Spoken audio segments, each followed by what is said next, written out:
Sa ginawang paghiwalay ni Xavier kay Libby ay nag-alala si Onse para kay Princess. Pero ayon kay Princess wala siyang dapat iaalala dahil wala siyang ginawang masama. Umiiyak naman si Libby habang kausap ang kaibigan na si Princess ang tinuturong may kasalanan kung bakit hiniwalayan siya ni Xavier na mas pinili ni Xavier itong si Princess.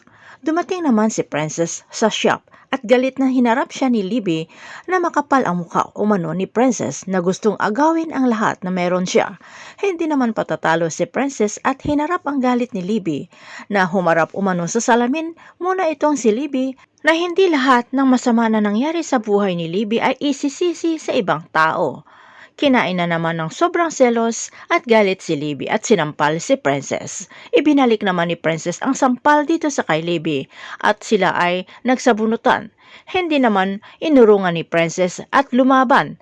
Bigo sa pag-awat si Mimi sa dalawa na pati siya ay naitulak habang si Princess dahil kaya nito proteksyonan ang sarili ay pinatigil si Libby sa paglock ng mga kamay at itinulak ito. Pero si Libby ay hindi matanggap na talunan siya at dinambahan si Princess at kanya itong itinulak ng napakalakas na tumama ang ulo ni Princess sa matigas na bagay at duguan na nawala ng malay. Imbis na sundin ang utos ni tita niya Mimi na tumawag ng ambulansya, ay nag-walk out itong si Libby. Samantala, habang nag-uusap si Dado at Lailani ay kinumpirma ni Dado na maraming dumating na problema kay Princess simula nang nakilala nito si Xavier. Dahil sa pagsisilos ni Libby at tama nga ang desisyon ni Lailani na patigilin itong si Princess sa pakipagkita o paglalapit dito sa kay Xavier. Natigil ang pag-uusap nila sa tawag ni Mimi. Agad na pasugod si Dado at Lailani sa hospital at nalaman na nabagok ang ulo ni Princess na ayon sa doktor, inaantay ang CT scan kung may brain injury itong si Princess. Pero ang ikinabahala ng doktor ay nangangailangan si Princess ng A-positive na dugo at mahirap sila makahanap.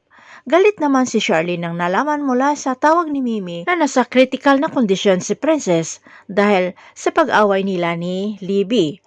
Agad namang umuwi ng bahay itong si Charlene para tanungin si Libby kung ano ang nangyari. Pero ayon sa kay Sonia ay hindi kasalanan ni Libby. Paliwanag rin ni Libby ay inaway siya umano ni Princess dahil sa kay Xavier. At dahil sa pag-aaway nila ay naitulak niya ito si Princess. Napatawag naman ulit si Mimi dito sa kanyang ate Charlene at kinumpirma na nasa kritikal na kondisyon pa rin itong si Princess at nangangailangan ng dugo. Agad namang pumunta si Charlene sa hospital para alamin ang sitwasyon ni Princess. Habang si Dado naman ay tinawagan ang mga kaibigan na pwede makapag-donate ng dugo kay Princess. Dumating si Onse at Mamo pero hindi kamats ang kanilang dugo dito sa kay Princess. Pati na rin ang mga jail guards ay pinadala sa hospital ng jail warden para ipatest kung match dito sa kay Princess. Kumalat sa buong kulungan ang tungkol sa nangyari dito sa kay Princess. Kaya nag-alala ito si Xavier at nangungulit na kung pwede ay palabasin sila para makapag-donate ng dugo dito sa kay Princess. Hindi naman sumang-ayon ang jail warden dahil kailangan pa ng court order at ang kailangan lang nila ay magdasal umano para dito sa kaligtasan ni Princess. Samantala, wala pa ring nahanap na blood donor para dito sa kay Princess at bumababa na ang heartbeat nito na nag-aagaw buhay na itong si Princess. Si Charlene kaya ang makaligtas sa buhay ni Princess? Abangan na lang natin ang susunod na episode dito sa Prinsesa ng City Jail.